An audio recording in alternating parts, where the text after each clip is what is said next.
Bonsoir, l'histoire que vous allez découvrir est digne des meilleures enquêtes policières. Tout commence dans les Alpes suisses en 2003. La chaleur caniculaire fait fondre les glaciers qui libèrent un étrange objet, un carquois vieux de plus de 5000 ans. Alertés, une poignée d'archéologues se précipitent sur place. La découverte est colossale.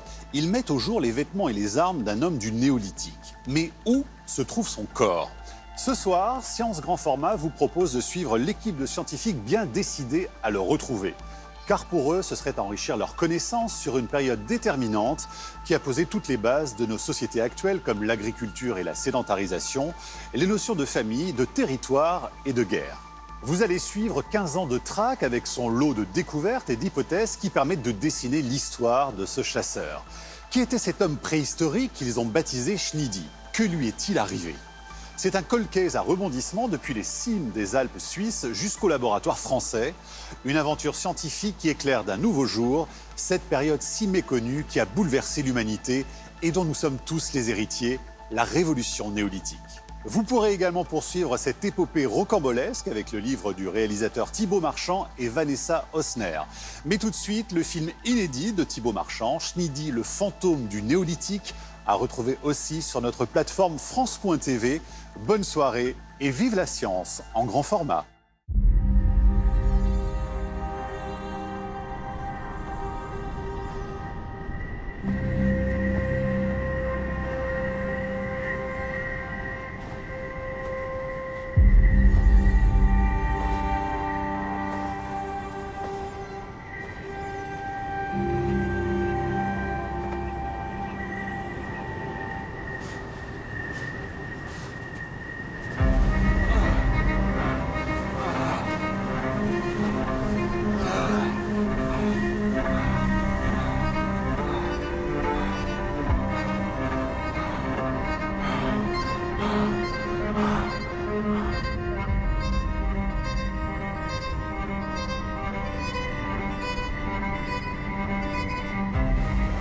Que faisait cet homme dans ces montagnes ?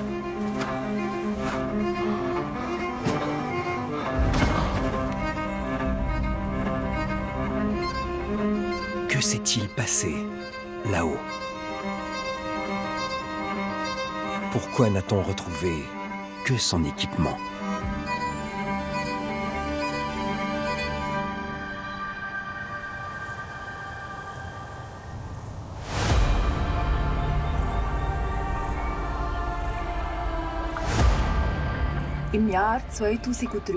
En 2003, un objet très étrange est sorti des glaces.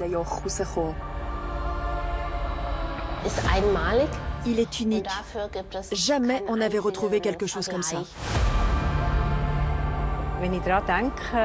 Quand je pense que je suis la première à avoir tenu ce carquois vieux de près de 5000 ans, je ressens encore des frissons dans les doigts.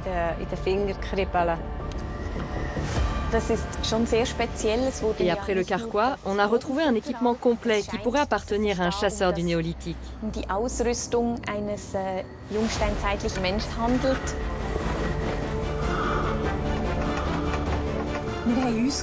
On s'est demandé qui était cet homme.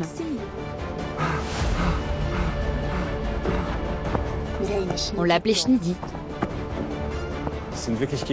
Moi, je pense que Schnidy a eu un accident. Un accident probablement mortel.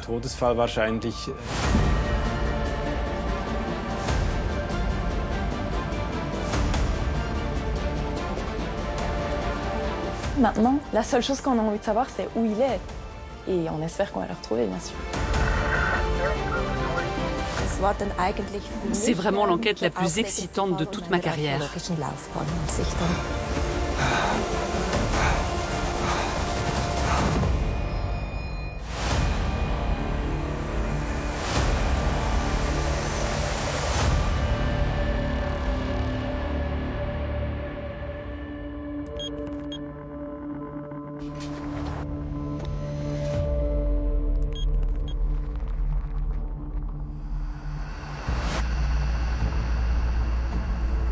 En Suisse, il est considéré comme un mythe.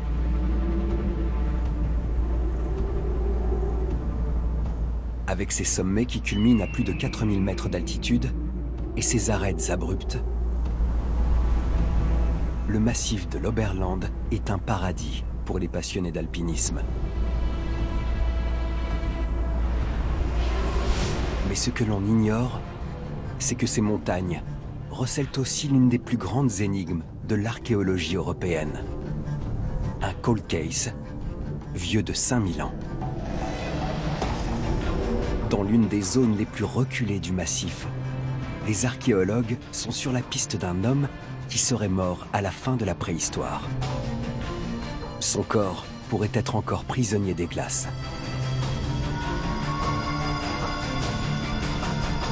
La découverte de cette momie permettrait de mieux comprendre le néolithique. Une période charnière de l'histoire de l'humanité.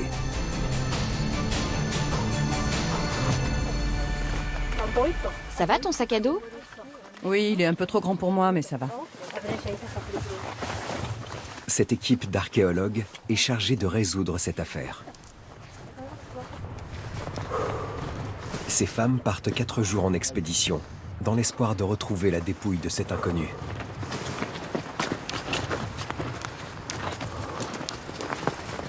Avec leur sac à dos rempli de matériel de fouille, elles vont gravir plus de 1300 mètres de dénivelé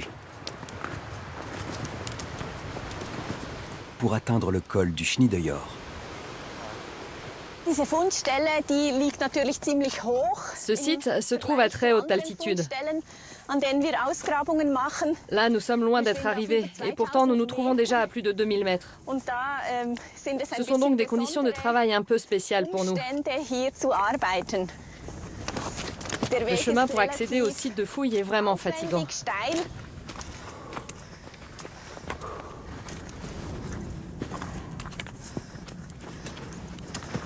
Cet été 2018 est particulièrement chaud. Sur les sommets, la fonte des glaciers s'est accélérée. Qui sait ce qu'ils peuvent avoir à révéler?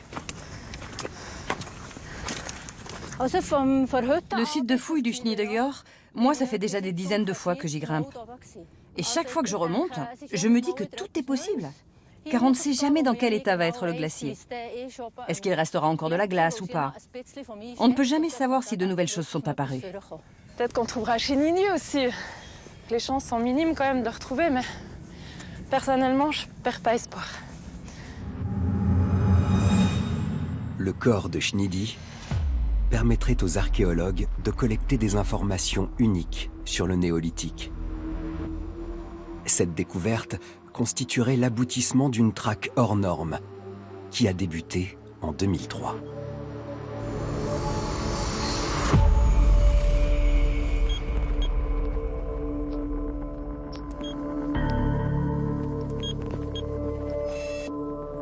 Cette année-là, les températures sont extrêmement élevées.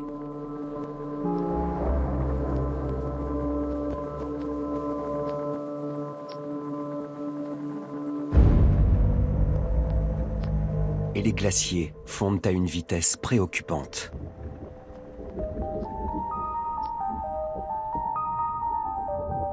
Au Schnidejor, la couche de glace qui recouvrait le col disparaît presque complètement. Si bien qu'à la fin de l'été, un chemin de grande randonnée est ouvert jusqu'au sommet.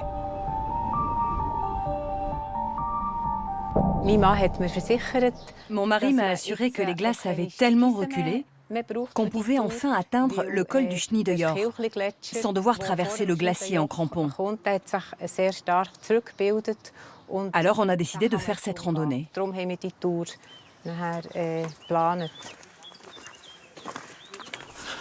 Ursula Leuenberger est l'une des premières à emprunter ce nouveau sentier. Le 17 septembre 2003, cette éducatrice spécialisée, passionnée de haute montagne, prend la direction du Schnidejor avec son mari. Elle est alors loin d'imaginer qu'elle va découvrir l'un des plus beaux trésors archéologiques jamais retrouvés dans les Alpes.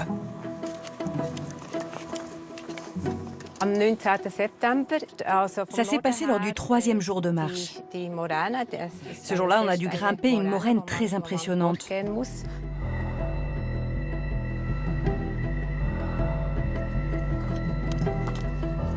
Puis nous nous sommes retrouvés dans une combe, dans laquelle se trouvait un petit névé. Et c'est là que tout à coup, je vois devant mes pieds un objet très étrange. Je me suis demandé ce que ça pouvait bien être. Est-ce que c'était du bois, du cuir ou de l'écorce d'arbre? Mon mari m'a dit qu'il restait encore 4 heures pour atteindre le refuge. Il voulait qu'on se dépêche et que je laisse l'objet sur place. Mais j'étais trop curieuse de savoir ce que c'était. Alors je l'ai pris et je ne l'ai plus lâché.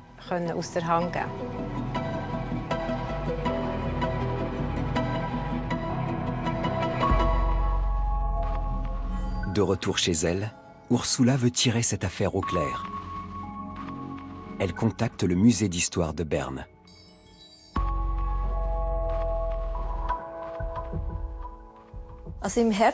J'ai reçu un appel téléphonique ici d'Ursula Leuenberger.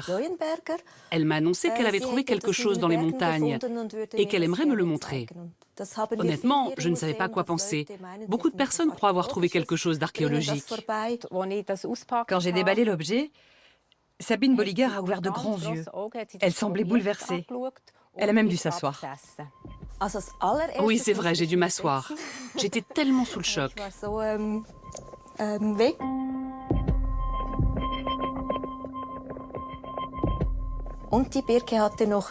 Ce qui m'a frappé, c'est qu'on sentait encore l'odeur de l'écorce de bouleau. C'était un moment absolument incroyable. Je me suis dit qu'il s'agissait d'un objet préhistorique. Mais je n'arrivais pas à savoir ce que c'était. Ça ressemblait à un carquois, mais je n'étais pas sûre.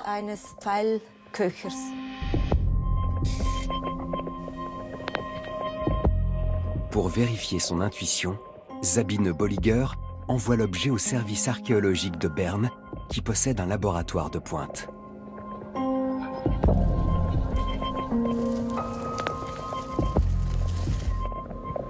L'analyse confirme son hypothèse. Il s'agit effectivement d'un morceau de carquois, un étui servant à ranger des arcs et des flèches. Mais de quand date-t-il? Vient-il réellement de la préhistoire? Cet objet avait vraiment l'air très ancien, mais à l'œil nu, il était impossible de déterminer vraiment son âge. On a donc effectué une datation au carbone 14 pour savoir si ce carquois était vraiment aussi ancien qu'il en avait l'air et si cela valait la peine de mener une enquête plus approfondie. Ces datations ne laissent aucune place au doute. Ce morceau de carquois est bien issu de la préhistoire. Il date de 2800 avant notre ère. Il est donc resté dans la glace pendant près de 5000 ans, depuis le néolithique, une période fondamentale de l'histoire de l'humanité.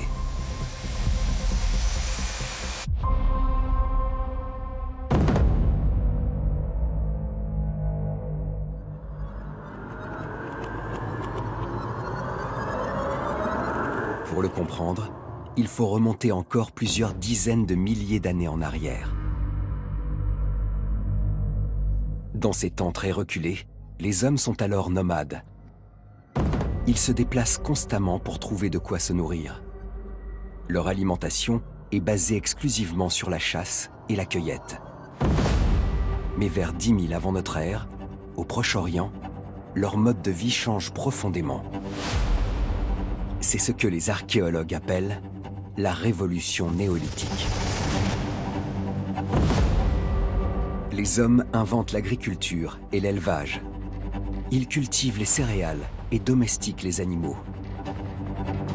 Ils se sédentarisent autour de leurs champs et créent les premiers villages.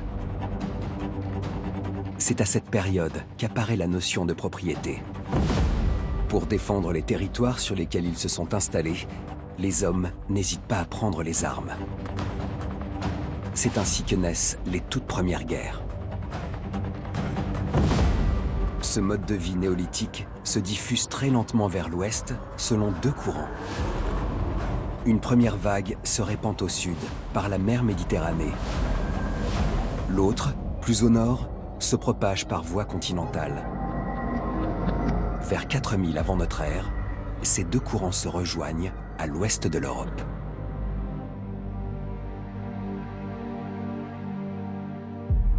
Le terme de révolution néolithique a été choisi car il marque un changement fondamental et irréversible. L'homme se met à contrôler la nature et à produire ce qu'il consomme. Ça montre un peu les grands changements que cette néolithique a produit pour l'humanité. Sans le développement de l'agriculture et la domestication des plantes et des animaux sauvages, on ne serait pas ici. Notre monde actuel ne serait pas ce qu'il est aujourd'hui si la révolution néolithique n'avait pas eu lieu. Ce morceau de carquois est un témoignage direct de cette révolution qui a bouleversé l'humanité. Pour les archéologues, sa valeur est inestimable. Il est unique. Jamais on n'avait retrouvé quelque chose comme ça. La première fois où je l'ai vu, j'étais complètement fascinée. Je n'avais jamais vu un tel objet en écorce de bouleau. Et je me suis dit tout de suite, si on a découvert cet objet, cela veut dire que d'autres choses vont certainement apparaître là-haut. En 2004, Catherine et ses collègues mettent donc sur pied une expédition pour fouiller au Schnideyjor dans la discrétion la plus totale.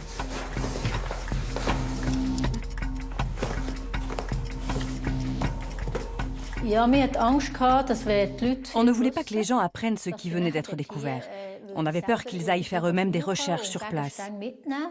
C'est vrai que la plupart du temps, quand les gens passent à côté d'objets archéologiques, ils ne les voient même pas. Mais un grand objet ne serait certainement pas passé inaperçu. Donc peut-être que quelqu'un l'aurait pris et qu'on n'aurait jamais pu le récupérer. C'est pour ça qu'on n'a rien dit à personne dans un premier temps. Sur les récipients grises était écrit « service archéologique ». Et on a même collé du scotch sur les inscriptions et on a dit aux randonneurs, quand ils sont demandés ce qu'on cherche, qu'on cherche du bois pour retracer les mouvements des glaciers. Les scientifiques partent à l'assaut du col. L'ascension est harassante. 1300 mètres de dénivelé. Le lendemain, ils arrivent au Schnideyjor.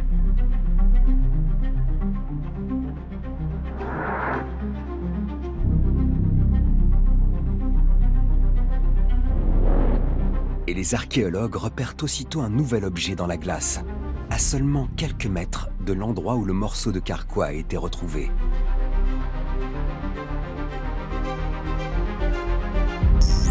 Il s'agit cette fois d'un fragment de pantalon en cuir.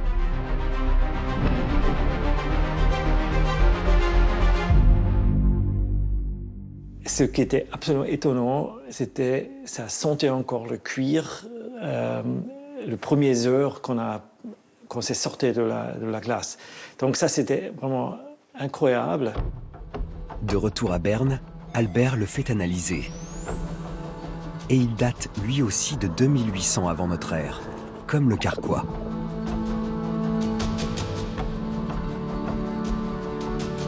Ces deux objets de près de 5000 ans, retrouvés au même endroit, pourrait-il avoir appartenu à la même personne ?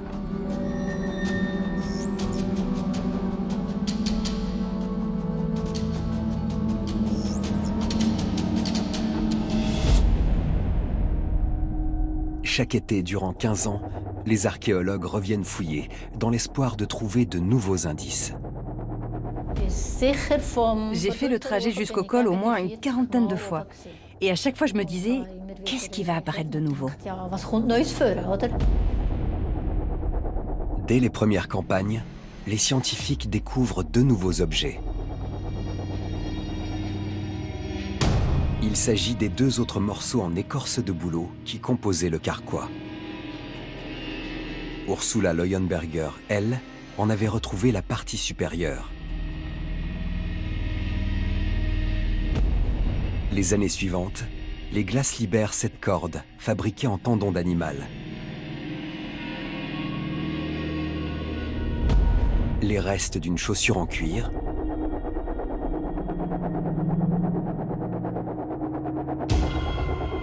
un morceau de manteau en fibre végétale et des flèches en bois.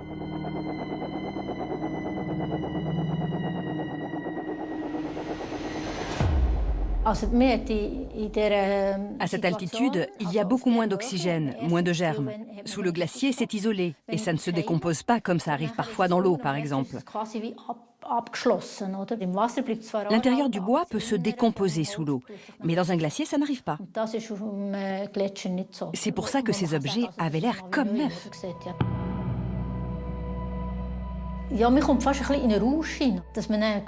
On avait une sensation d'ivresse. On se sentait accro devant tous ces objets qui apparaissaient.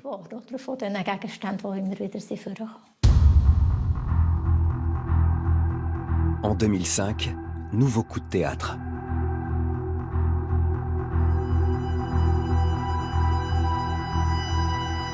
Un médecin de Wiesbaden en Allemagne contacte l'équipe. 2 ans plus tôt, il a traversé lui aussi le Schneedejord. Avec des amis, nous sommes partis très tôt ce matin du 19 septembre 2003 pour traverser le col du Schneedejord.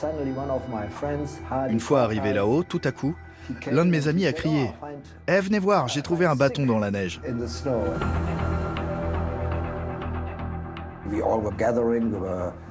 On s'est tous rassemblés et certains ont dit qu'il devait s'agir d'un bâton pour la marche, qu'un enfant avait peut-être perdu. Mais moi, j'ai remarqué des encoches bizarres en haut et en bas. Donc pour moi, c'était clair. Ce bout de bois que nous avions retrouvé était un arc. Mais je me demandais bien ce que cet arc faisait ici, dans les Alpes. Puis je l'ai ramené chez moi et je l'ai donné à mon fils. Mais il ne lui plaisait pas, il ne pouvait pas se plier, il était trop rigide. Alors je l'ai posé dans un coin et il est resté là.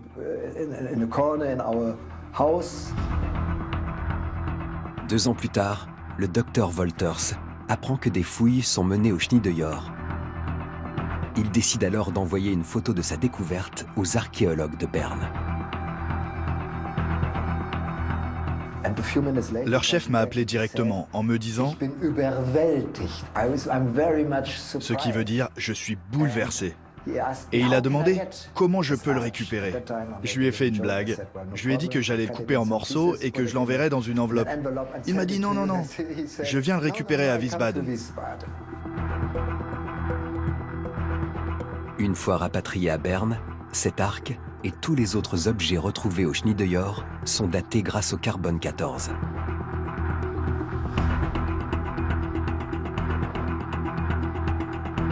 De nouveau, les résultats convergent.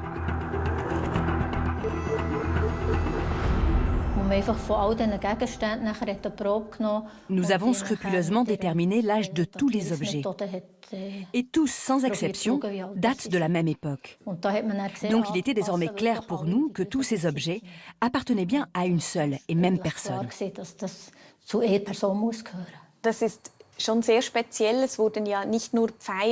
C'était une sensation tellement spéciale. Un attirail comme ça, personne n'en avait encore jamais retrouvé.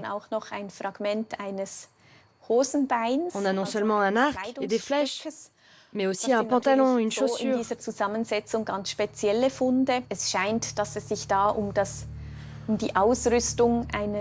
On dispose donc de l'attirail complet de ce qui semble être un chasseur qui vivait au néolithique.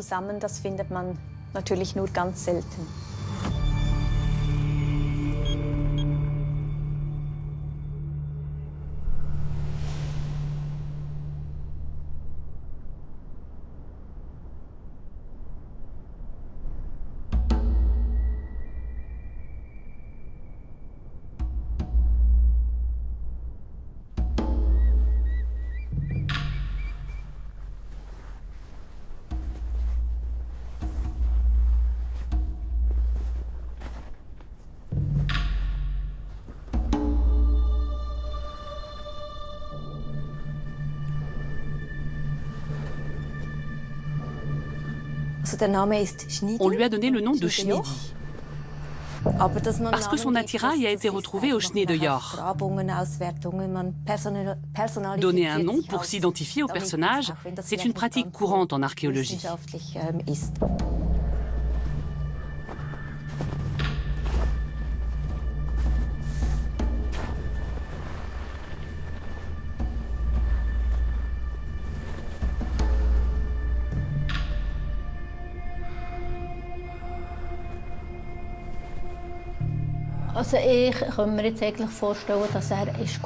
Notre théorie, c'est que si Schnidi était bien un chasseur, il est peut-être allé en montagne pour chasser le chamois ou le bouquetin que l'on mangeait à cette époque.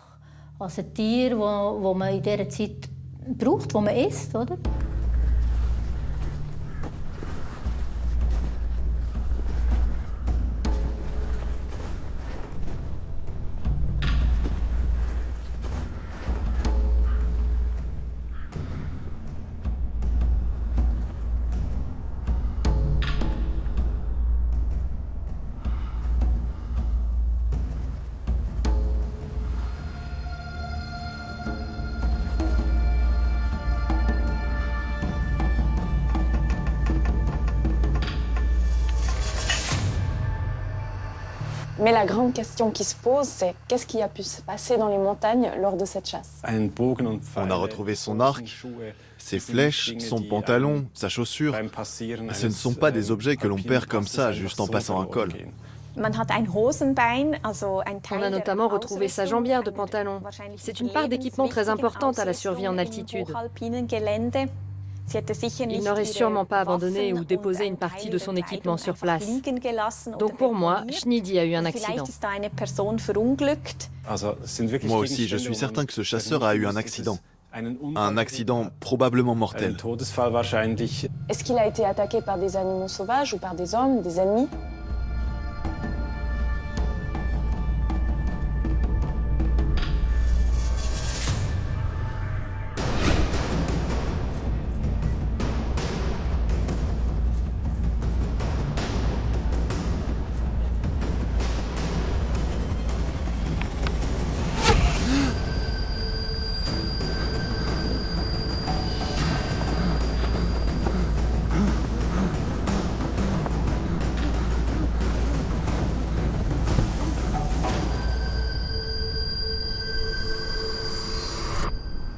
Même si concrètement on n'a pas trouvé de traces sur les vêtements de Schnidi qu'il a été attaqué, on pense quand même qu'il s'est fait attaquer et que dans la panique, il ait pris la fuite et qu'il se soit perdu dans la montagne.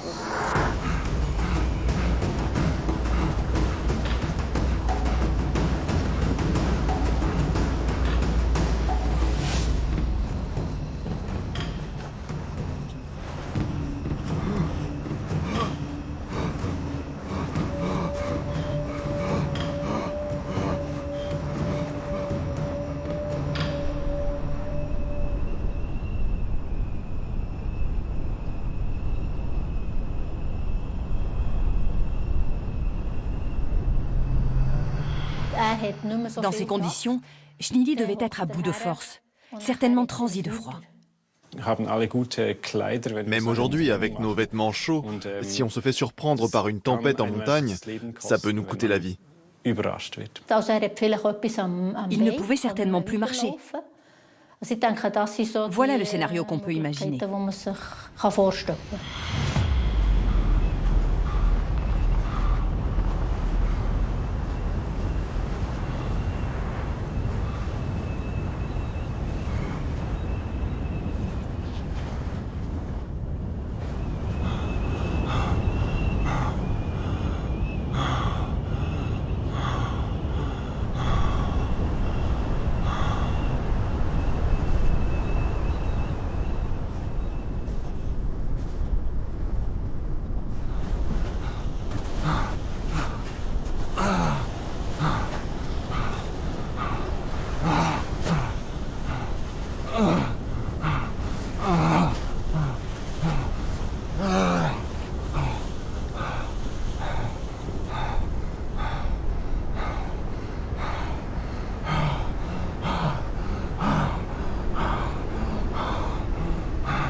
selon nous, c'est le scénario le plus probable, mais tant qu'on n'a pas la pièce essentielle, donc le corps de Schnidy, on restera dans le flou. On a du mal à comprendre pourquoi on n'a pas encore retrouvé ce corps. Lorsque vous trouvez d'abord une chaussure, et puis un pantalon, et enfin des flèches, vous vous dites, il doit y avoir aussi le corps d'un homme pas loin. Il y a toujours la chance de trouver encore le corps dans la glace. C'est une hypothèse absolument valable. Ce serait une découverte incroyable. Tant que les glaces du Schnee de York n'ont pas encore fondu entièrement, il existe encore une chance.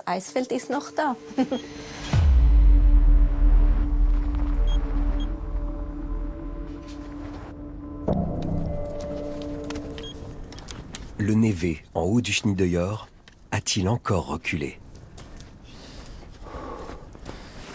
C'est pour le vérifier que ces archéologues ont monté cette nouvelle campagne de fouilles.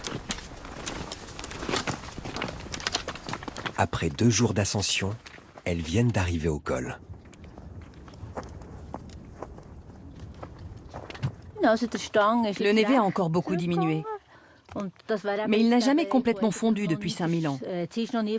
Donc en principe, Schnidy pourrait encore se trouver en dessous. Ça doit faire encore 60 cm d'épaisseur. Si on peut découvrir quelque chose, ce sera forcément ici.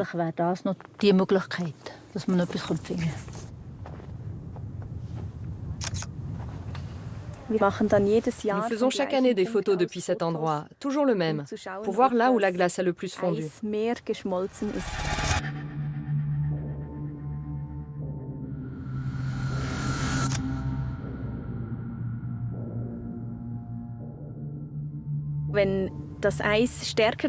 Ça nous permet de repérer les zones qui viennent d'être libérées des glaces cet été, parce que c'est dans ces zones qu'on peut avoir des chances de trouver quelque chose de nouveau.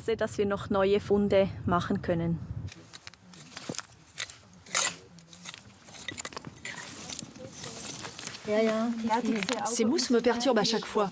On dirait du tissu. Oui, moi aussi. J'en ai une très belle là. Regarde, celle-là, elle est vraiment superbe.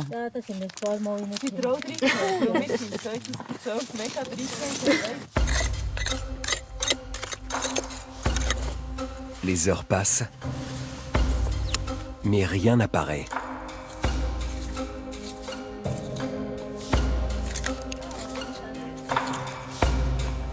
Aucune trace de Schnidy. Pourtant, en fin de journée, Ça y est, c'est bon? Catherine repère quelque chose. Oui, c'était là dans la glace sous la pierre. Dans le permafrost qui n'a pas encore fondu. Regarde, il y a ces morceaux de bois.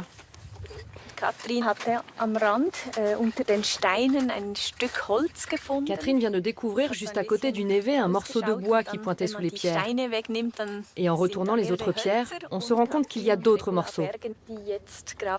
Il faut que Catherine les prélève pour les ramener à Berne. Il pourrait s'agir d'une nouvelle flèche brisée de Schnidy, qui sait. Mais pour en être certain, il faut vraiment que nous dations cette pièce. Et quand on aura fait cette datation au carbone 14, alors on saura si cet objet est bien de l'époque de Schnidy. Si les datations confirment cette hypothèse, cette flèche complétera l'attirail de ce chasseur.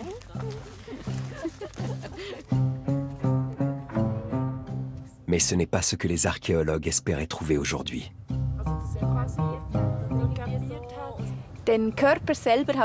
Malheureusement, nous n'avons toujours pas retrouvé le corps. Mais il existe encore une possibilité. Il reste encore et toujours ce dernier morceau de névé qui n'a jamais fondu depuis que Schnidy a traversé le col. Honnêtement, je ne peux pas savoir si nous allons le retrouver un jour. Mais je crois que l'aventure est loin d'être terminée. Les expertes gardent espoir. L'été prochain, elles reviendront fouiller. En attendant, elles ont décidé de s'attaquer à une question essentielle.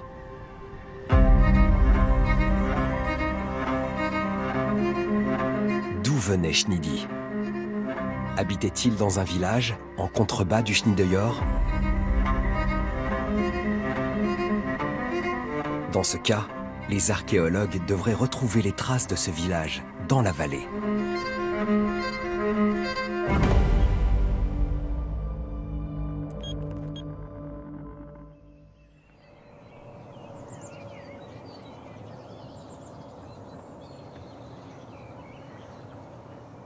Les scientifiques ont une nouvelle piste à explorer, dans ce lac situé à un peu plus de 2 jours de marche du Schnideuyor.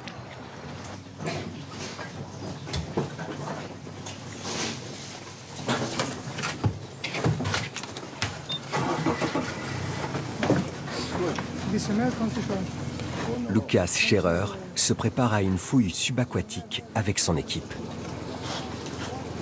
Au fond de ce lac, il a repéré un site qui pourrait correspondre au village qu'il recherche. Ça commence à peu près dans cette direction-là, et puis ça tourne autour de cette sorte de presqu'île. Ce qui l'intéresse, ce sont ces pieux que l'on distingue sous les eaux. Des vestiges similaires ont déjà été retrouvés dans d'autres lacs alentours.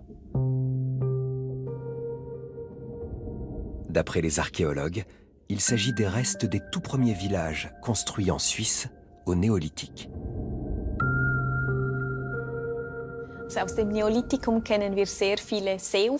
Nous avons en effet retrouvé des dizaines de villages lacustres. C'est comme ça qu'on appelle ces villages construits au néolithique, au bord des lacs. Ils étaient bâtis sur des terrasses de sable. Les restes archéologiques de ces sites au bord du lac sont en fait pas au bord du lac, mais dans le lac aujourd'hui. Au néolithique, il faut s'imaginer que le niveau du lac, des lacs, était plus bas à l'époque et qu'il est monté depuis. Et donc c'est pour ça qu'aujourd'hui, les pieux, le reste de ces maisons, de ces villages se retrouvent dans l'eau. Schnidi aurait-il vécu dans l'un de ces villages engloutis ?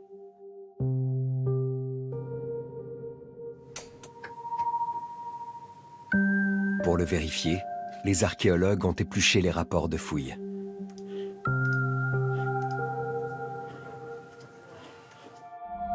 Ces sites lacustres ont été systématiquement datés. Ils ont alors comparé ces datations à celles de Schnidi. Mais aucune ne coïncide. Aucun de ces villages ne peut être celui de Schnidi.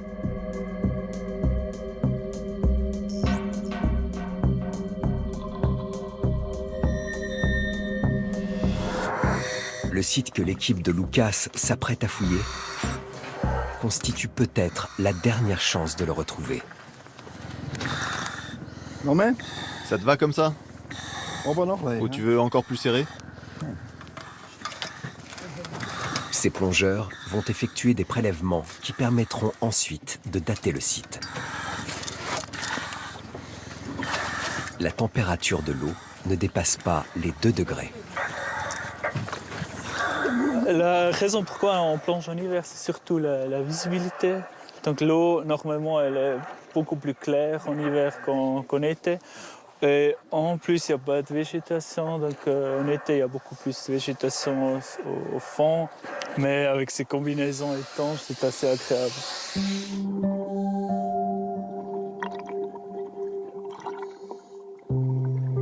Cet hiver, l'eau du lac est encore trouble et rend la progression difficile.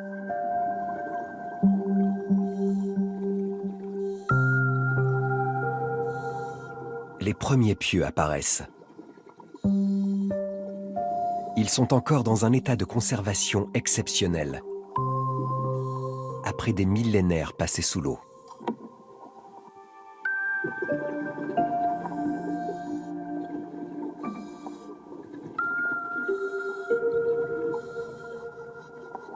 Pour que la datation soit optimale, les plongeurs prélèvent les mieux préservés de tous.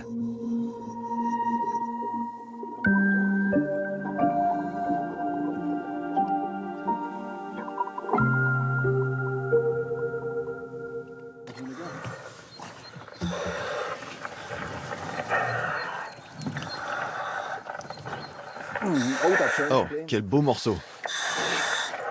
C'est vraiment des poteaux qui tenait en fait les sols et les maisons. Ça, la partie qui était dans le sédiment, donc elle est mieux conservée que cette partie-ci.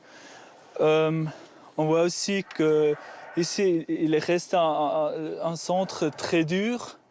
Donc ça, c'est typique aussi pour le chêne. En fait, cette partie-là, elle est comme si c'était un arbre neuf, et donc très dur aussi à scier.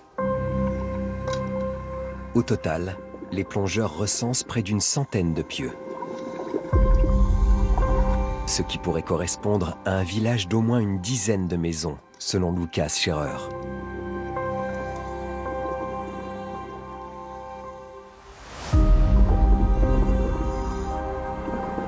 Pourrait-il enfin s'agir du village de Schnidi?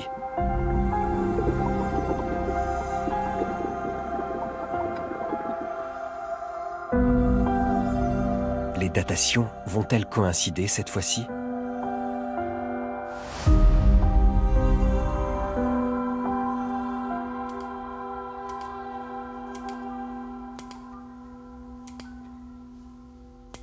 Quelques semaines plus tard, le verdict s'apprête à tomber. L'archéologue Matthias Bolliger est en train de dater les pieux prélevés dans le lac grâce à la dendrochronologie. Cette technique, qui s'appuie sur l'étude des cernes de l'arbre, va permettre de déterminer avec exactitude à quelle période cet arbre a été coupé.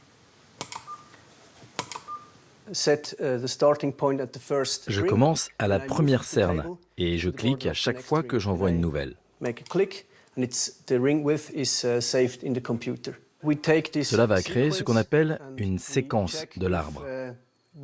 L'ordinateur va pouvoir comparer ces résultats à ceux de toutes les autres espèces de chênes déjà référencées sur les 10 000 dernières années. Si notre modèle coïncide avec un autre modèle déjà référencé, on va pouvoir savoir avec précision de quand il date. On pourra même savoir s'il a été coupé au printemps, par exemple. Pour qu'il y ait une chance que Schnidi ait habité ce village, il faut que les datations de ces pieux se situent autour de 2800 avant notre ère. C'est la condition sine qua non. L'archéologue Regine Stapfer attend ces résultats depuis des semaines.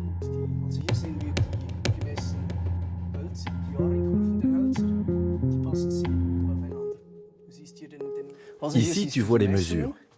Toutes les datations que j'ai faites sur ces pieux sont similaires. Les dernières cernes sont toutes de la même année, ce qui veut dire que les arbres ont tous été abattus au même moment. Il s'agit donc de toute évidence de la même phase d'habitation. Toutes ces maisons forment bien un même village. Et donc de quand date-t-il ce village? Si je calcule la courbe moyenne et que je la compare avec la chronologie de référence, les statistiques sont très claires. Ça nous donne ce résultat. Ce village date de 2794 avant notre ère. Très bien. C'est la datation que j'espérais. C'est très proche de 2800 avant notre ère. Oui. Et ils ont été coupés en automne ou en hiver. Ces résultats prouvent qu'il s'agit bien d'un village néolithique comme on le pensait. Mais ce qui est encore plus important, c'est que ces maisons ont été construites avec des troncs de chêne abattus vers 2800 avant notre ère. Donc exactement à l'époque de Schnidi. Tous les arbres ont été abattus lors de la même année pour construire ce village lacustre, le seul qu'on ait retrouvé pour cette période. Il est donc possible que ce soit le village de Schnidi.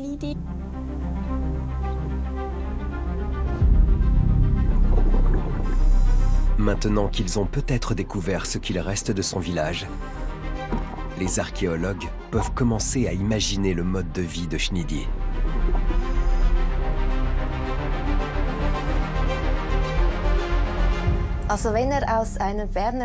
Si Schnidi provenait bien de ce village lacustre qui a été retrouvé, on peut en déduire qu'il vivait au sein d'une grande communauté. Car ce village comptait a priori une douzaine de maisons en bois et en torchis. Tout autour du village devait se trouver une palissade qui ceinturait l'ensemble.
Les maisons sont habitées par ce qu'on peut appeler des familles. Parce qu'on a trouvé des tombes, par exemple sur le site de Eulau, en Allemagne, où on a 4-5 squelettes qu'on a identifiés avec l'ADN, et on s'est rendu compte que c'est vraiment papa, maman, enfant. Donc un lien de parenté très proche. Donc la notion de famille nucléaire, elle apparaît à ce moment-là. Au Paléolithique, donc la période d'avant, on s'imagine plutôt pas une famille nucléaire, mais quelque chose de plus grand, une sorte de clan, une appartenance à une même ethnie, plus qu'une famille.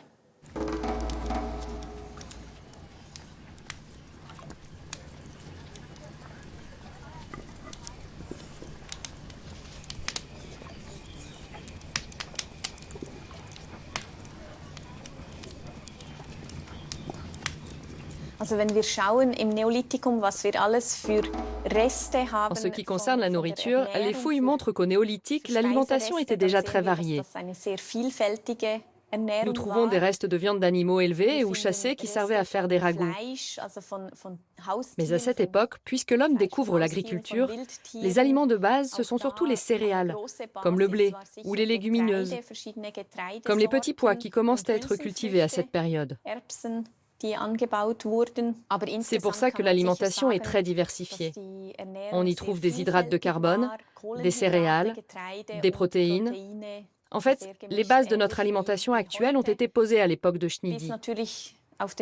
Mis à part, bien entendu, les aliments du Nouveau Monde, comme la pomme de terre et la tomate qui n'existaient pas à cette période en Europe.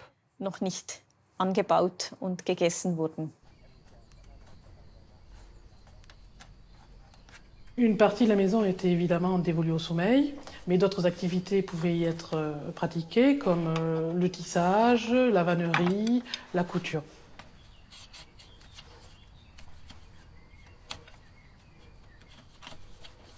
Cette vie était peu différente de celle des paysans dans les sociétés pré-industrielles, et beaucoup de nos arrière-grands-parents devaient vivre un peu comme Schnidi.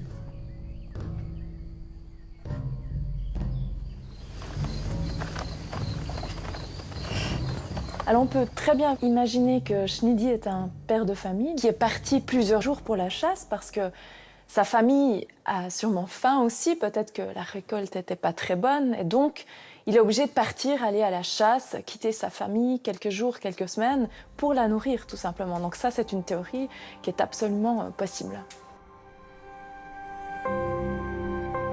S'il est bien parti de chez lui pour aller chasser, Schnidi s'est-il retrouvé en haut de ce col par accident? Ou avait-il prévu de le traverser? La réponse se trouve certainement dans l'équipement de Schnidi. S'était-il muni de vêtements adaptés à la haute montagne? C'est la question que se posent les archéologues.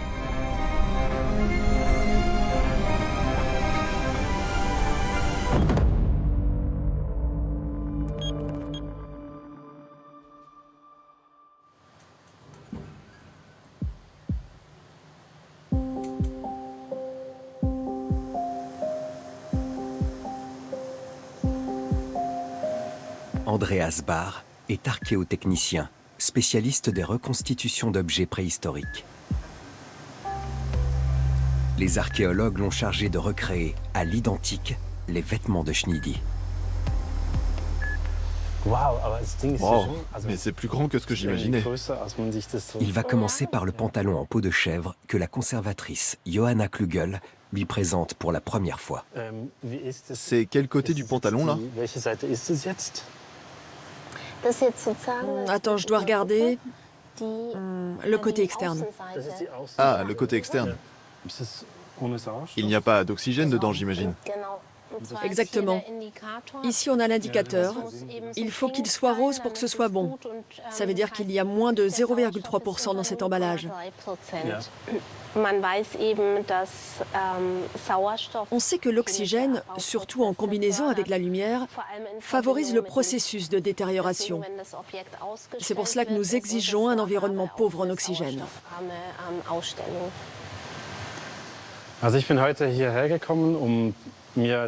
J'avais tellement hâte de pouvoir observer cette jambière en détail.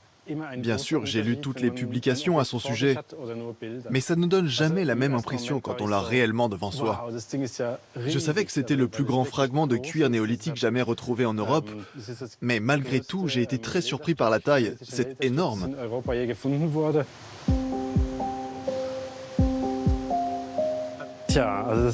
Il ne me reste plus qu'à me mettre au travail. Maintenant, je sais ce que je dois faire. Et je ressens des picotements dans les mains tellement j'ai envie de m'y mettre.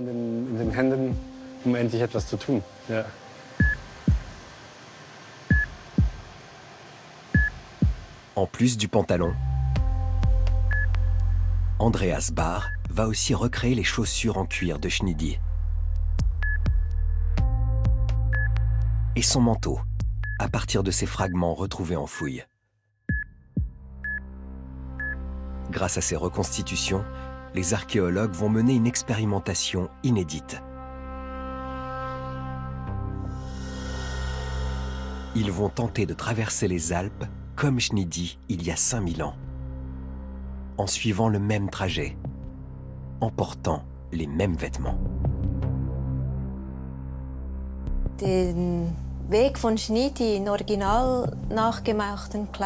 Refaire le trajet de Schnidy avec les mêmes habits, ça me semble essentiel.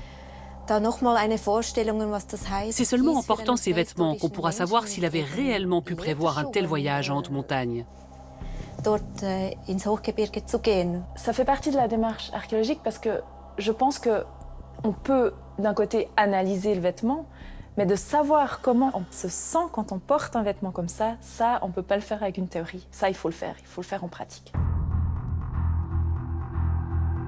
Pour reconstituer les vêtements de Schnidy, Andreas va devoir utiliser strictement les mêmes matériaux que ceux qui ont été retrouvés en fouille. Du cuir de chèvre pour les chaussures et le pantalon. Les coutures, elles, seront faites en libère, une fibre que l'on peut encore trouver en pleine nature aujourd'hui.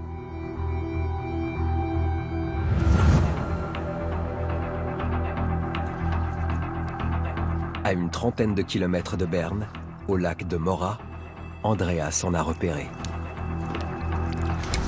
Je pars collecter du Liber de tilleul. Le Liber, c'est la couche qui se trouve juste sous l'écorce des arbres. Et c'est cette couche dont j'ai besoin. J'ai beaucoup de chance, je dois dire, car j'ai découvert un tronc d'arbre qui se décompose au milieu du lac depuis quelques mois. C'est donc parfait pour moi. Je peux cueillir ce Liber de tilleul gratuitement, dans ce qu'on peut appeler le magasin de la nature.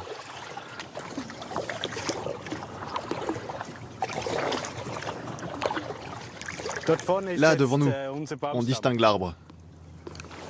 Il ne reste plus qu'à descendre du kayak.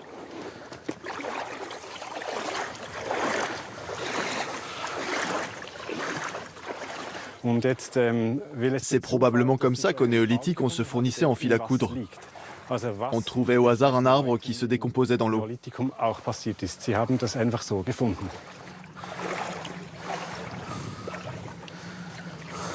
Pour retrouver leurs gestes, Andreas utilise les mêmes outils que les hommes du néolithique, il y a 5000 ans. À cette époque, le métal n'avait pas encore été inventé. Il se servait donc de matériaux naturels, comme la corne animale.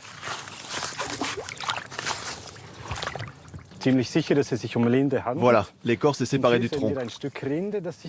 Et là, on voit les fibres de Liber. C'est ça ce que je recherche pour fabriquer mon fil à coudre.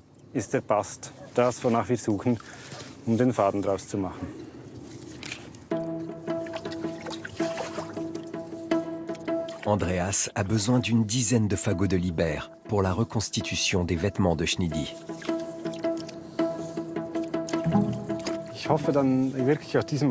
Bon, j'espère que la reconstitution va bien se passer avec ce matériau. Avec ce fil, je devrais réussir à coudre les jambières en cuir de chèvre.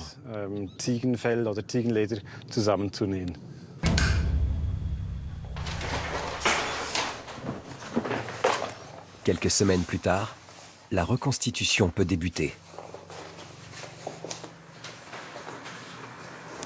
Andreas s'est procuré une peau de chèvre dans une tannerie.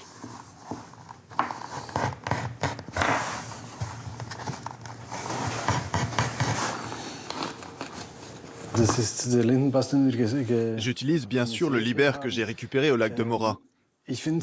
Mais honnêtement, je suis un peu surpris. Il n'est pas aussi résistant que ce que je pensais.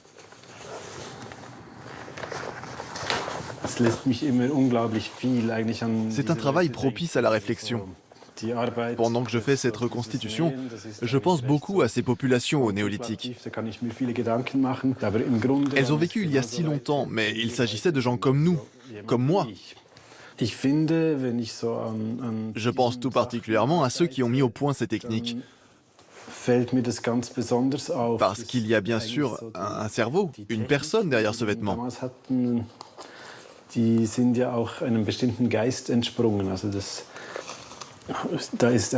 Et je suis toujours étonné de me rendre compte qu'aujourd'hui, les techniques de couture ont peu changé.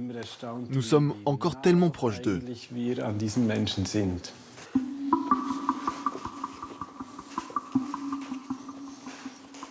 En préparant ses travaux de couture, Andreas a fait une découverte importante sur Schnidy. Grâce aux dimensions de la jambière, il a pu déterminer sa taille. Il devait mesurer environ 1,60 m, ce qui correspond à la moyenne des hommes au néolithique, selon les études des archéologues. Mais ce qui peut sembler surprenant, c'est que des dizaines de millénaires plus tôt, au Paléolithique supérieur, les hommes mesuraient autour d'1,80 m.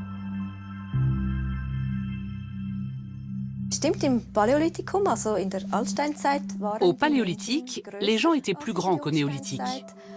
Cela s'explique par la consommation de protéines, car au Paléolithique, les chasseurs-cueilleurs mangeaient surtout de la viande. Au Néolithique, à l'époque de Schnidy, puisque l'homme devient agriculteur, la nourriture se compose surtout de végétaux et de céréales. Et c'est probablement pour cela que la taille a diminué. La consommation de viande a une influence directe sur la taille des personnes. En parallèle du pantalon, Andreas tente aussi de reconstituer le manteau, qui est en Liber de tilleul lui aussi. Il lui permettra de vérifier si Schnidy était bien équipé pour affronter les températures en haute montagne.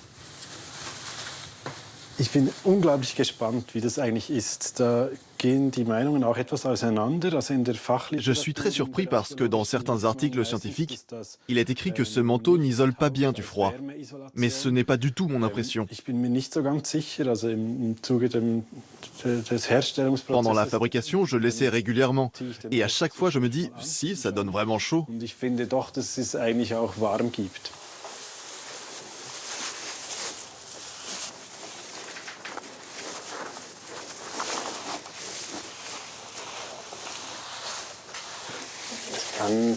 Par contre, je reconnais que ça gratte au niveau du cou. Ce n'est pas vraiment comme de la laine mérinos. Peut-être que les gens du néolithique n'étaient pas aussi sensibles que nous aujourd'hui.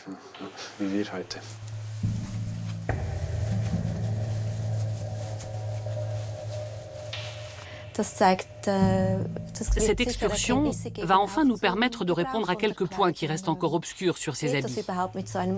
Peut-on vraiment traverser les montagnes avec de tels vêtements? Est-ce qu'ils sont confortables et pratiques? Et que se passe-t-il s'il pleut?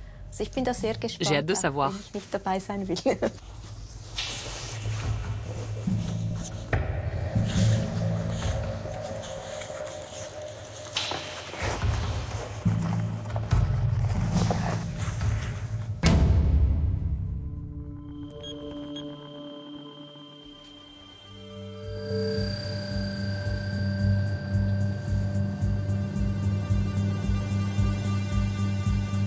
Andreas Bahr est en route pour le point de départ de l'expédition. Catherine Glauser l'accompagne.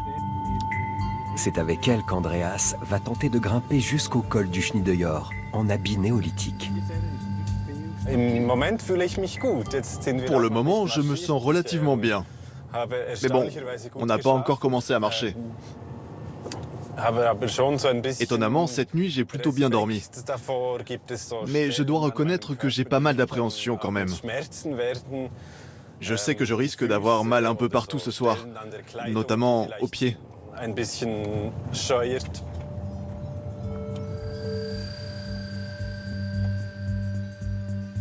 D'après les archéologues,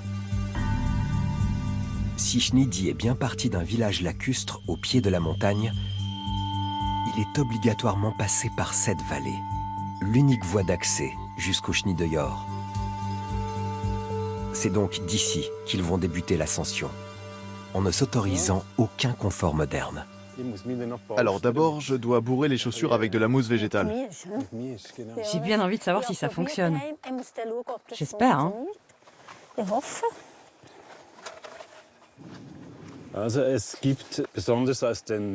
En fouillant des villages lacustres, des archéologues ont retrouvé de la mousse qui avait une forme de semelle.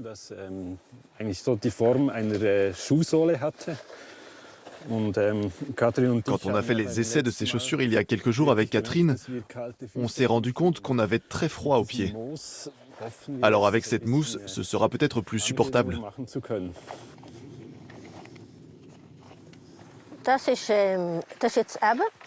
J'ai pris de la viande séchée. On ne sait jamais si on a besoin d'énergie.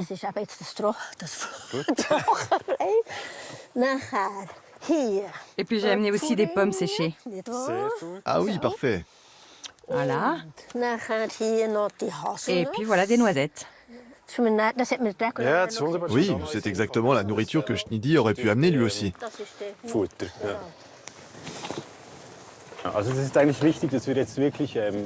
Pour que cette expérimentation soit valable scientifiquement, il faut que notre équipement et notre nourriture soient entièrement conformes à ce que pouvait avoir Schnidi il y a 5000 ans. C'est la seule solution pour vraiment essayer de se glisser dans sa peau. J'ai amené aussi 2 morceaux de pain. Ils sont à base de farine de blé complet. Donc c'est cohérent avec l'époque de Schnidi.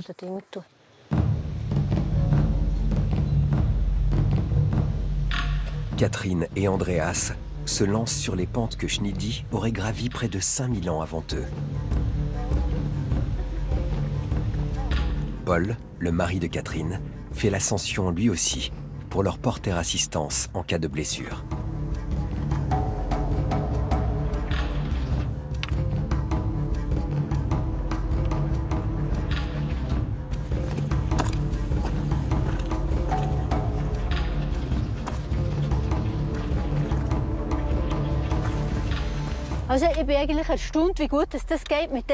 Les premières sensations sont vraiment surprenantes. J'avais très peur que mes pieds ne supportent pas de marcher dans ces conditions. Mais premièrement, avec la mousse, j'ai très chaud. Et deuxièmement, la chaussure semble s'adapter aux pierres. Donc pour l'instant, c'est satisfaisant.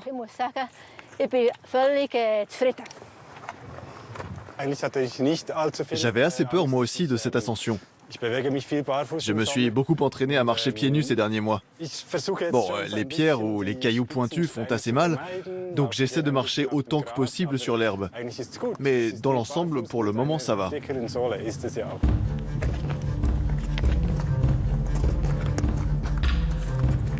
Leur objectif, le col du Schneedeyor, se trouve à plus de 6 heures de marche, tout en haut de cette montagne.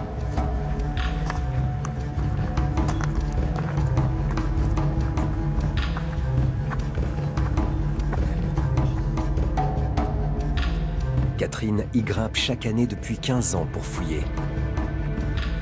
Mais va-t-elle réussir à l'atteindre cette fois-ci, avec cet équipement néolithique ?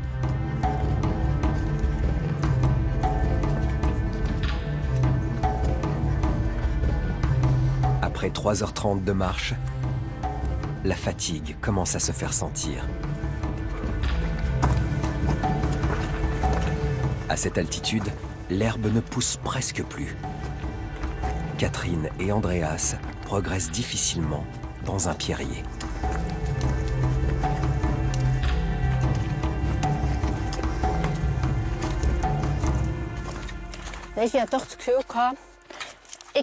Tu vois, j'avais l'impression que je connaissais chaque pierre de ce chemin, vu que je reviens chaque année ici. Mais avec ces chaussures, c'est comme si je le redécouvrais. Je n'avais jamais fait attention à ce point au chemin. Je me rends compte de tous les petits obstacles qu'il y a. Schnidi, lui, devait savoir qu'il y a des endroits où tu peux aller et d'autres où il ne faut surtout pas marcher. Avec nos chaussures modernes, on y va tout simplement. On ne réfléchit pas.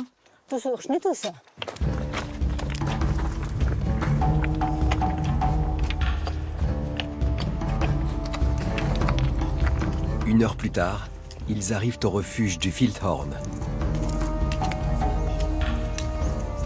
Ils ont mis plus de temps que prévu. Le Schnee-Dojor se situe encore à plusieurs heures de marche. Mais ils n'iront pas plus haut, car cette expérimentation leur a déjà apporté les réponses qu'ils cherchaient. Oui. So, ist gut, hä? Ja. So,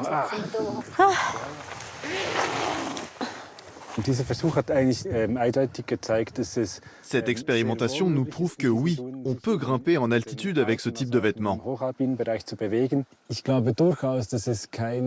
Il en ressort clairement que le fait de venir ici il y a 5000 ans comme Schneidi l'a fait n'était pas du tout irrationnel.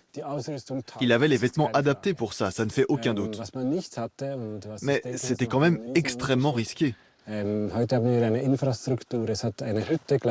Aujourd'hui, il y a ce refuge au pied du col, on a un service météo, on peut même faire venir un hélicoptère si besoin.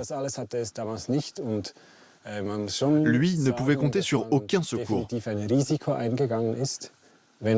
Un brusque changement de temps, une simple entorse à la cheville, et c'était la fin.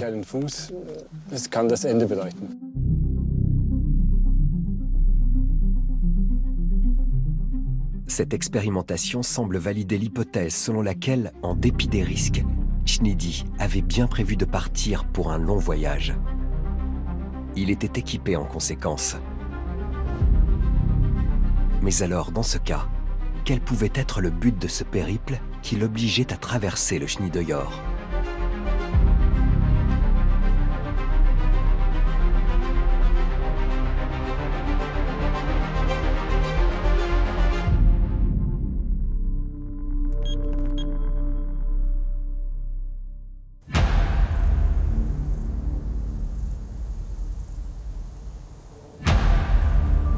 De l'autre côté du col, au fond de la vallée,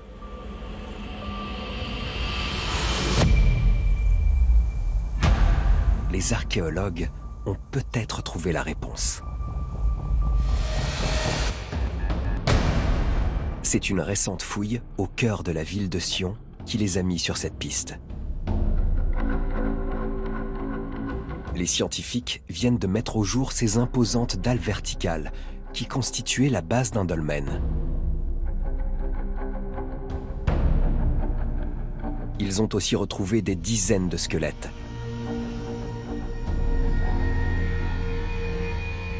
Et des parures, comme cette dent d'ours sculptée.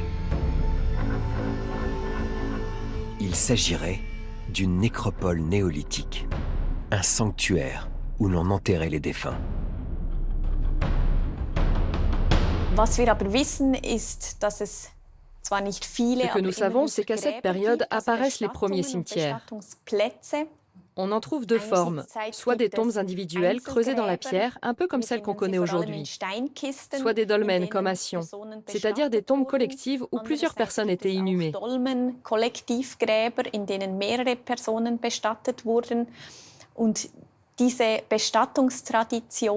Le fait que les hommes commencent à enterrer les morts dans des monuments prouve qu'au néolithique, on croyait déjà en l'au-delà. On peut même parler de religion. Schneidi connaissait-il l'existence de ce sanctuaire? Et dans ce cas, aurait-il tenté de traverser la montagne pour se recueillir ici? Selon les archéologues, l'hypothèse est plausible. Car cette nécropole aurait été utilisée entre 2900 et 500 avant notre ère. Elle existait donc déjà à la période de Schneidi. Et puis, il faut bien comprendre que ce dolmen n'est pas juste une petite sépulture. Ce devait être un lieu spirituel majeur qui était sûrement connu jusque dans les vallées alentours.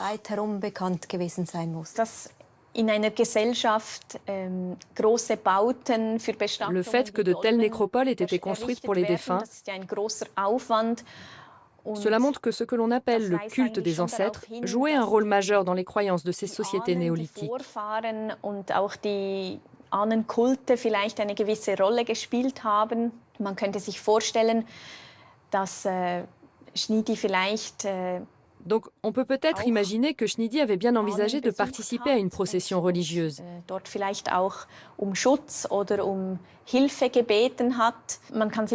Il voulait peut-être se mettre sous la protection d'ancêtres ou implorer leur aide, peut-être pour sauver un proche malade.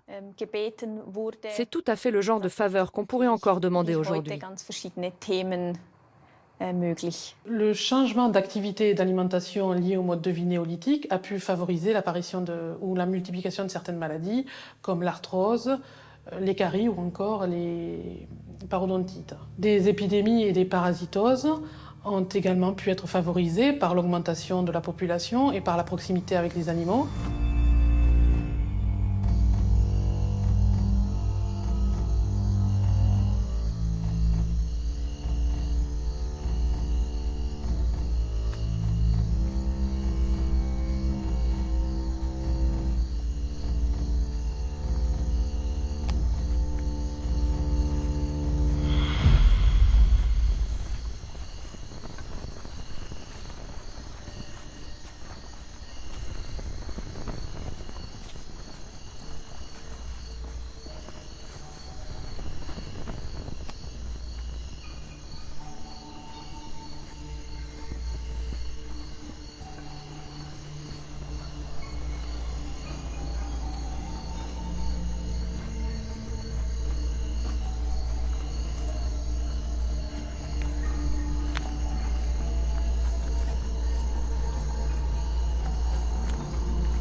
Schnidi aurait-il participé à un tel rituel?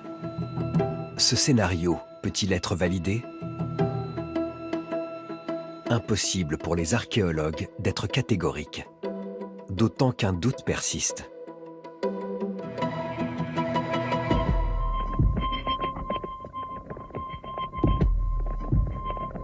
Si Schnidi a entrepris ce voyage dans un but spirituel, pour implorer ses ancêtres, pourquoi se serait-il muni d'armes?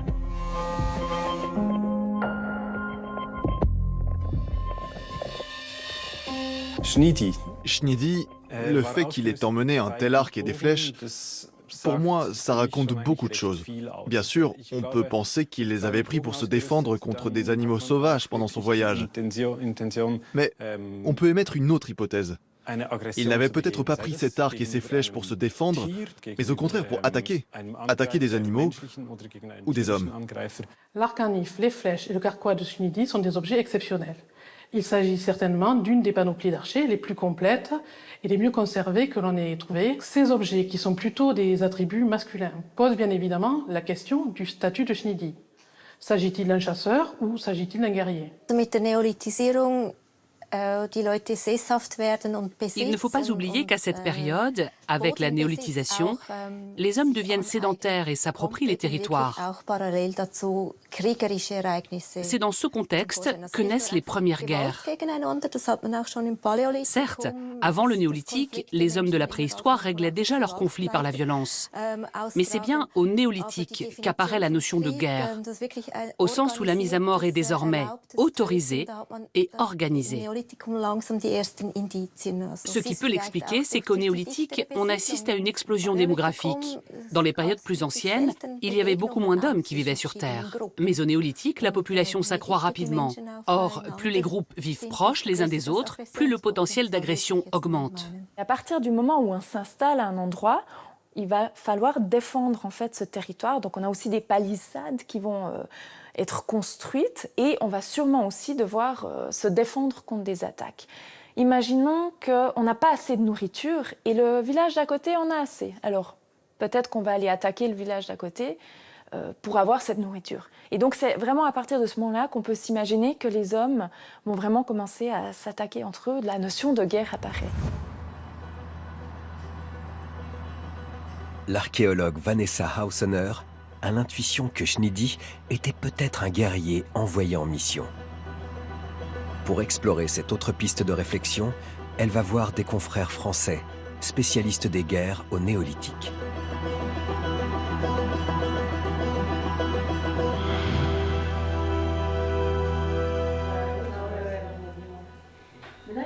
Près de Strasbourg, Fanny Chenal et Philippe Lefranc, chercheurs à l'INRAP, ont retrouvé les traces de ce qu'ils appellent un épisode de fureur meurtrière.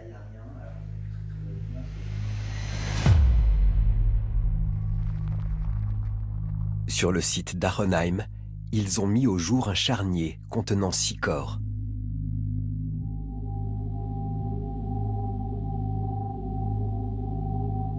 Ces individus semblent avoir été tués lors d'un conflit armé, d'une violence innommable.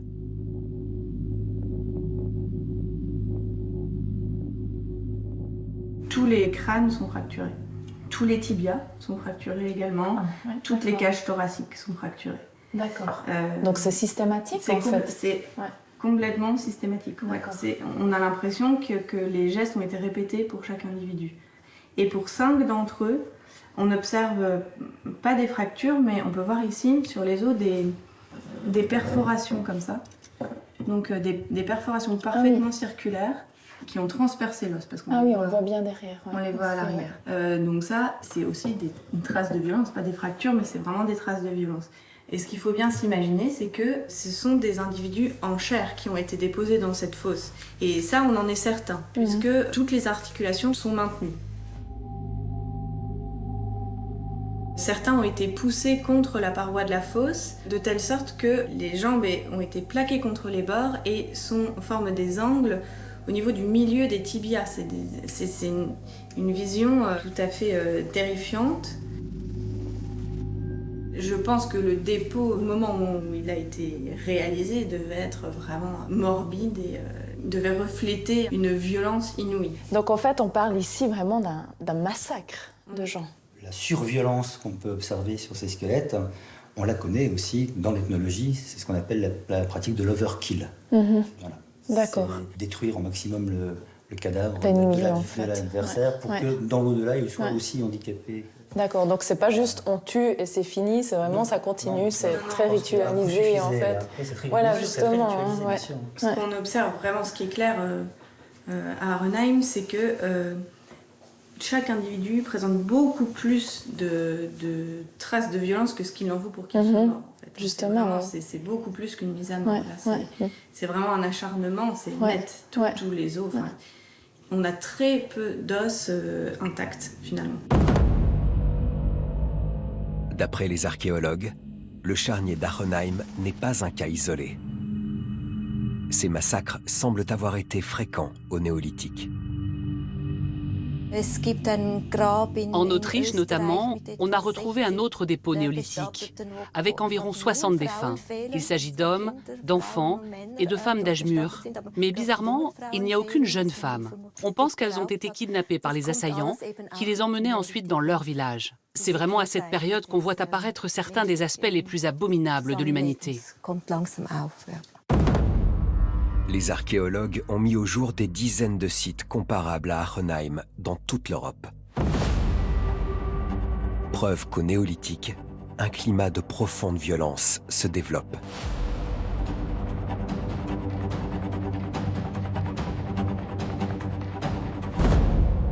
Au néolithique, il ne faut pas imaginer des armées de soldats en mouvement qui s'affrontent sur le champ de bataille. Les guerres traditionnelles, c'est plutôt à base de raids, de petits groupes qui s'insinuent en territoire ennemi et qui ensuite se retirent. Alors, il faut imaginer un exemple qui parle à tout le monde, c'est les exemples des raids des Indiens qui vont dans le village d'à côté pour voler des chevaux, ou aussi dans le cadre de véritables guerres, des guerres qui font beaucoup de morts. Les guerres traditionnelles font moins de morts que nos guerres modernes, et ramener à la population, d'autres populations, des pourcentages qui sont absolument effroyables. L'intuition de Vanessa Hausener est une hypothèse qui semble pouvoir être retenue. Armé comme il l'était, Schnidi était peut-être lui aussi un guerrier envoyé en mission. Dans l'hypothèse que Schnidi ait passé le col pour attaquer un village de l'autre côté dans la vallée, on peut effectivement s'imaginer que ça s'est passé en petits groupes qui approchent le village peu à peu, un petit groupe qui peut être de 3 à 4 personnes pour attaquer ce village.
Et donc ce serait en revenant de son attaque potentielle de l'autre côté de la montagne, peut-être qu'il était blessé aussi et qu'il était trop faible pour suivre son groupe, il a perdu son groupe, se serait fait surprendre par une intempérie et peut-être mort de faim ou aussi de fatigue.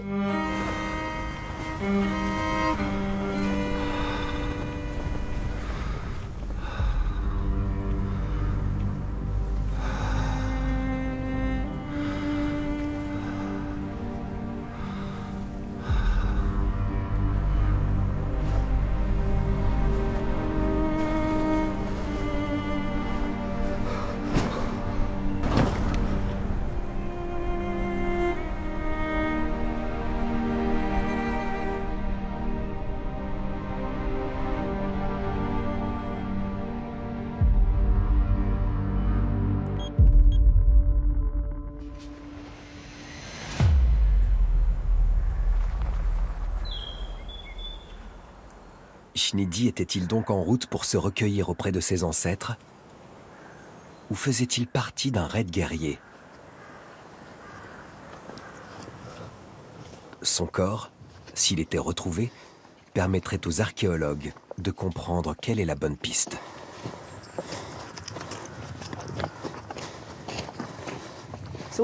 Là, il y avait la partie inférieure du névé. Et là, la partie supérieure. Mais maintenant, il n'y a plus rien. Ce qu'on voit, ce n'est pas de la glace, juste de la neige qui vient de tomber. Comme prévu, 1 an après leur dernière expédition, les archéologues sont de retour au Schnideyjor, sous la direction, cette fois, de Regula Gubler. Le névé, qui rétrécissait à vue d'œil depuis une dizaine d'années, a fini par complètement disparaître.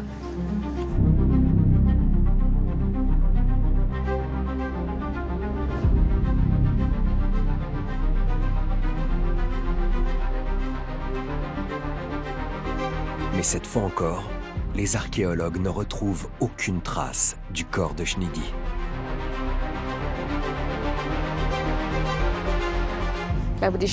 C'était la dernière chance de retrouver Schnidi. Le névé a désormais fondu, donc on l'aurait déjà vu. Malheureusement. Le corps de Schnidi n'est pas en haut du col. C'est désormais une certitude. Alors, que s'est-il passé? Il avait sûrement des vautours, il avait des loups, il y avait des ours en montagne. Donc peut-être il était mangé par des animaux sauvages.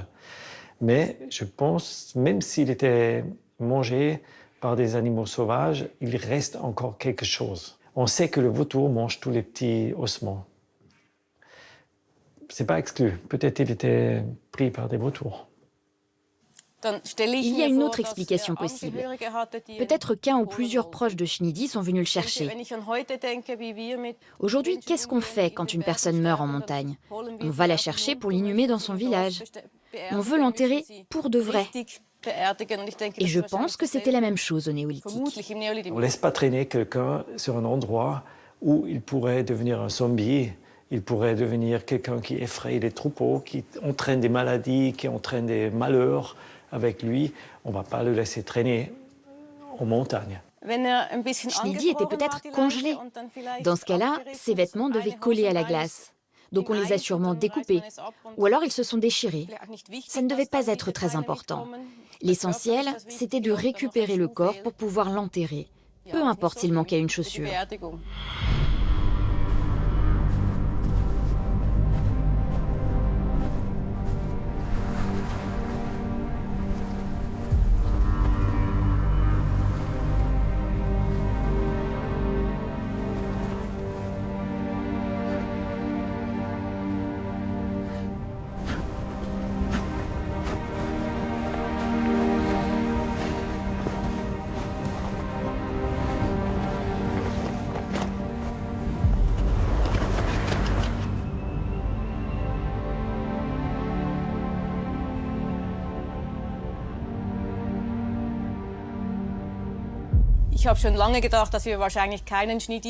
Désormais, nous avons vraiment fait une croix sur le fait de le retrouver. C'est vraiment dommage. Le suspense est terminé. Ça aurait été tellement beau. C'est vraiment l'enquête la plus excitante de toute ma carrière. Très peu d'archéologues ont la chance de mener une enquête comme celle-là dans leur carrière. Donc, c'est vraiment une aventure qu'on n'oubliera jamais.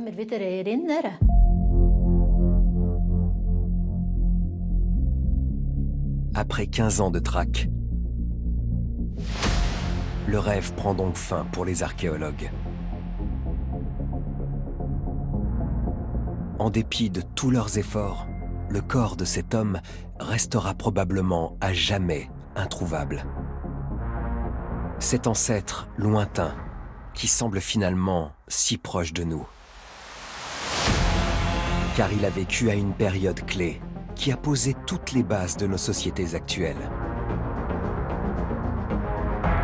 L'agriculture, la sédentarisation et la création de villages. Les notions de famille, de territoire et de guerre.